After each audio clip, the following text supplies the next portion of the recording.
나는 지금도 그날 밤의 선택이 옳았는지 확신하지 못한다. 그건 11월 어느 목요일 밤이었고 막차였다. 버스는 텅 비어 있었고 형광등 불빛이 유난히 차가웠던 것으로 기억한다. 창밖으로는 아무것도 보이지 않았다. 그저 어둠만이 스쳐 지나갔고 가끔 가로등 불빛이 흐릿하게 번져 들어왔다가 사라지기를 반복했다. 나는 항상 같은 정류소에서 내렸다. 집에서 가장 가까운 곳이었고 정류소에서 집까지는 골목길로 3분이면 충분했다. 그 골목은 가로등이 2개 있었고 한쪽 끝에는 24시간 편의점이 있었다. 낮에는 아무렇지 않았다. 밤에도 대부분은 괜찮았다. 하지만 그날 밤 버스가 정류소에 가까워지면서 나는 내리지 않기로 했다. 이유를 설명하기 어렵다. 그저 그 순간 내리면 안 될 것 같았다. 막연한 느낌이었고 합리적이지 않았으며 설명할 수 없는 종류의 불안이었다. 정류소에는 그 남자가 서 있었다. 그는 항상 거기 있었다. 정확히는 3주 전부터였다. 처음 본 날은 10월 말쯤이었던 것 같다. 비가 오는 날이었고 그는 정류장 지붕 아래 서 있었다. 담배를 피우고 있었다. 나는 버스에서 내렸고 그는 나를 보지 않는 것처럼 보였다. 하지만 그 이후로 그는 계속 거기 있었다. 매일은 아니었지만 일주일에 4번쯤은 보았다. 항상 같은 위치였다. 정류장 기둥에 기대어 서 있거나 가끔은 담배를 피우고 있었다. 한 번은 휴대폰을 보고 있었다. 그는 나를 쳐다보지 않았다. 적어도 직접적으로는. 하지만 나는 알 수 있었다. 그가 나를 인식하고 있다는 것을. 내가 버스에서 내릴 때마다 그의 시선이 잠깐 움직였다. 고개를 돌리지는 않았지만 눈동자가 움직였다. 그리고 내가 골목으로 들어설 때쯤 그는 담배를 버리거나 자리를 옮겼다. 처음 일주일은 신경 쓰지 않으려고 했다. 그냥 늦게까지 일하는 사람이겠거니, 막차를 기다리는 사람이겠거니 생각했다. 하지만 그는 버스를 타지 않았다. 적어도 내가 본 적은 한 번도 없었다. 그는 그저 거기 서 있다가 내가 골목으로 사라지고 나면 어디론가 사라졌다. 2번째 주가 되자 나는 휴대폰을 손에 쥐고 내리기 시작했다. 이어폰도 빼고 가방 지퍼도 미리 열어두었다. 집 열쇠를 꺼내서 손가락 사이에 끼워두기도 했다. 그리고 골목을 걸을 때는 뒤를 돌아보지 않으려고 애썼다. 뒤를 돌아보면 그가 따라오고 있을 것만 같았고 그걸 확인하는 순간 무슨 일이 일어날 것만 같았다. 3번째 주에는 골목길을 거의 뛰다시피 걸었다. 심장이 빨라졌고 숨이 가빠졌으며 현관문을 열고 들어가서도 한동안 심장이 진정되지 않았다. 등 뒤에서 발소리가 들리는 것 같았고 문을 잠그는 순간에도 누군가 문 밖에 서 있을 것만 같았다. 그리고 그날 밤 나는 내리지 않기로 했다.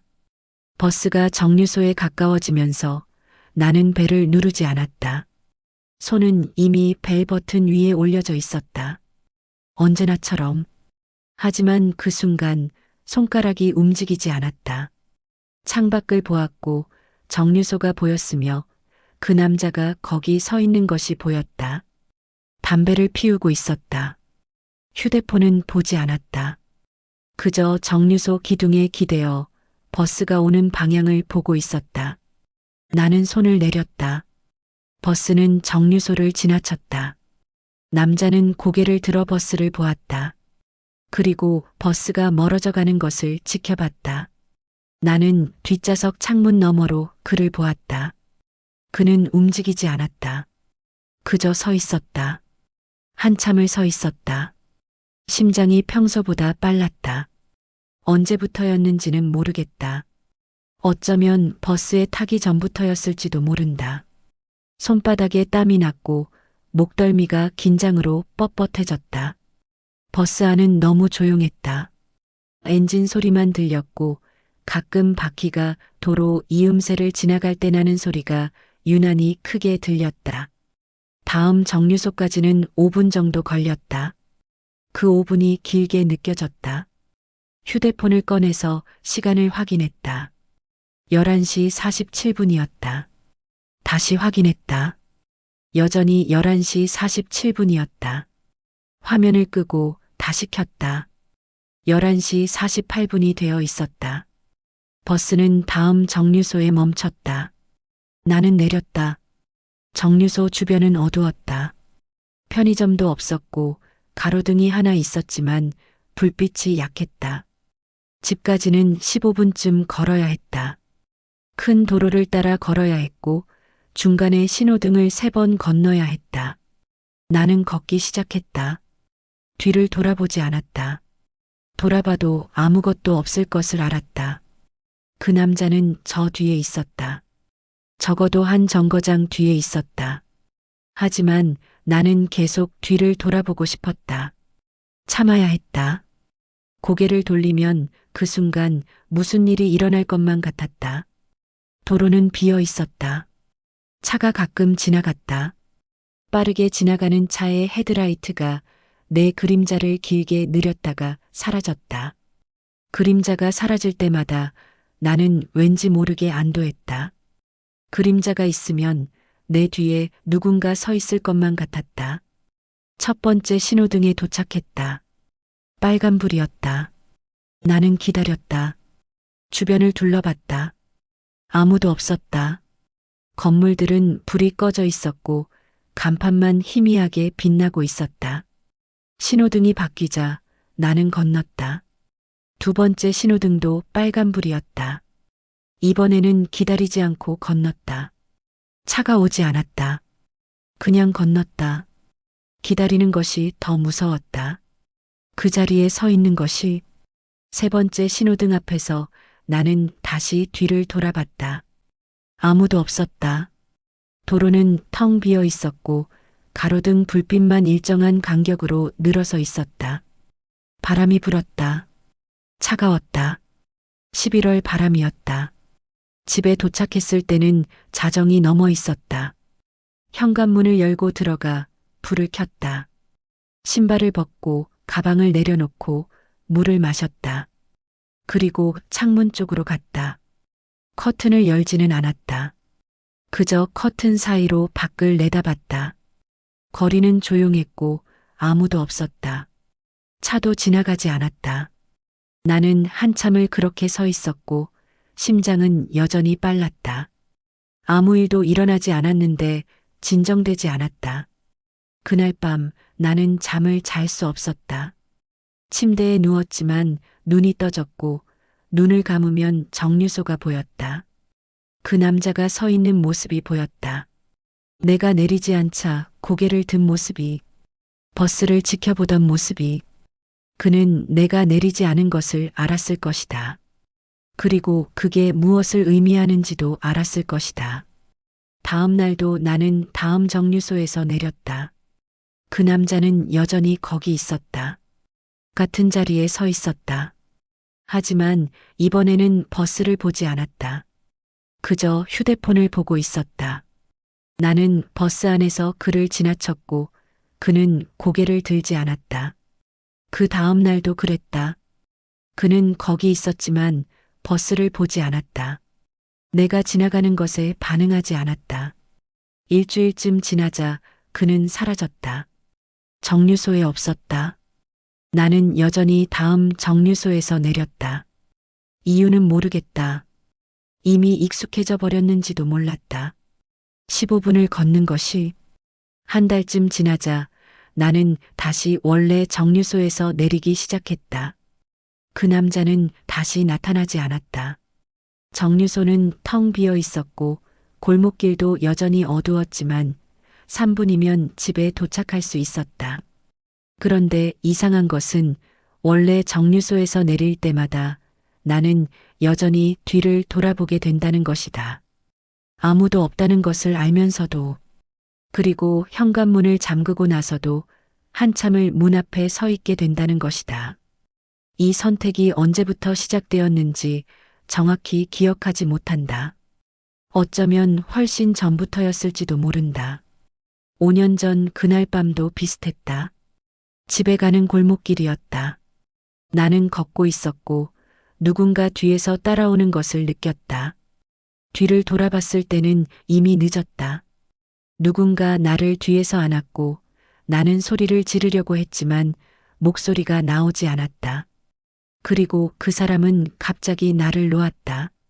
그냥 놓고 도망갔다. 이유를 모른다. 왜 놓았는지, 누가 나타났는지, 무슨 소리가 들렸는지 그것도 모른다. 그는 그저 나를 놓고 뛰어갔고 나는 그 자리에 한참을 서 있었다.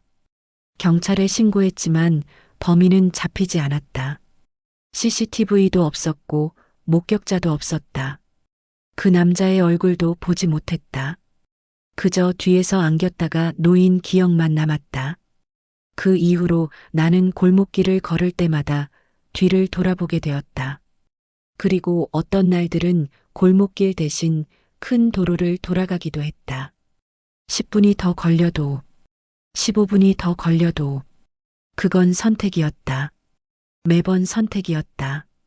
골목으로 갈 것인가, 돌아갈 것인가, 내릴 것인가, 지나칠 것인가, 뒤를 볼 것인가, 보지 않을 것인가. 그리고 그 선택들은 대부분 설명할 수 없었다. 어떤 날은 괜찮았고 어떤 날은 안 괜찮았다. 같은 장소였고 같은 시간이었지만 어떤 날은 두려웠고 어떤 날은 아무렇지 않았다. 3년 전에는 지하철에서 내리지 않은 적이 있다. 내려야 할 역이었고 이미 문이 열려 있었지만 나는 내리지 않았다. 플랫폼에 서 있는 사람들 중 한 명이 나를 보고 있었다. 정확히는 나를 보고 있는 것 같았다. 그는 모자를 쓰고 있었고 마스크를 하고 있었다. 아무것도 이상하지 않았다. 하지만 그 순간 나는 내리지 않기로 했다. 다음 역에서 내렸고 다시 반대편 전철을 탔다. 한 정거장을 되돌아갔다. 그 남자는 이미 사라지고 없었다. 플랫폼은 텅 비어 있었다. 나는 그때도 내가 왜 그랬는지 설명할 수 없었다. 1년 전에는 엘리베이터를 타지 않은 적이 있다. 아파트 엘리베이터였다. 문이 열렸고 안에는 한 남자가 서 있었다. 그는 휴대폰을 보고 있었다. 나를 보지 않았다. 하지만 나는 타지 않았다. 그냥 먼저 가세요라고 말하고 다음 엘리베이터를 기다렸다. 그 남자는 아무 말도 하지 않았다. 그저 고개를 끄덕이고 문을 닫았다. 나는 계단으로 올라갔다. 7층까지. 숨이 찼고 다리가 아팠지만 그게 더 나았다. 이런 선택들이 옳았는지는 모르겠다. 아무 일도 일어나지 않았으니까. 그 남자들이 정말 위협이었는지도 모른다. 어쩌면 나는 그저 과민 반응했을지도 모른다. 아무것도 아닌 상황을, 아무것도 아닌 사람들을 위협으로 느꼈을지도 모른다. 하지만 동시에 만약 내가 그 선택들을 하지 않았다면 정말로 아무 일도 일어나지 않았을까 하는 생각도 한다. 만약 내가 그날 밤 정류소에 내렸다면, 만약 내가 지하철 플랫폼으로 내려갔다면, 만약 내가 엘리베이터에 탔다면, 그때 무슨 일이 일어났을까? 아니면 정말 아무 일도 일어나지 않았을까? 나는 지금도 모른다. 그리고 어쩌면 영영 알 수 없을지도 모른다. 왜냐하면 나는 그 선택을 하지 않았으니까. 나는 내리지 않았고 타지 않았으며 들어가지 않았다. 나는 피했고 돌아갔으며 기다렸다. 그리고 그 덕분에 아무 일도 일어나지 않았다. 혹은 그것과 상관없이 아무 일도 일어나지 않았을 것이다. 나는 그 차이를 알 수 없다. 알 수 없고 알 방법도 없으며 어쩌면 알아서도 안 되는 것인지도 모른다. 다만 나는 여전히 매일 밤 선택을 한다. 내릴 것인가, 지나칠 것인가? 뒤를 볼 것인가? 보지 않을 것인가? 그리고 그 선택이 쌓여서 나는 여기 있다. 여전히 두렵지만 여전히 집에 돌아오고 있다. 그리고 그것만으로 지금은 충분하다고 생각한다. 충분한지는 모르겠지만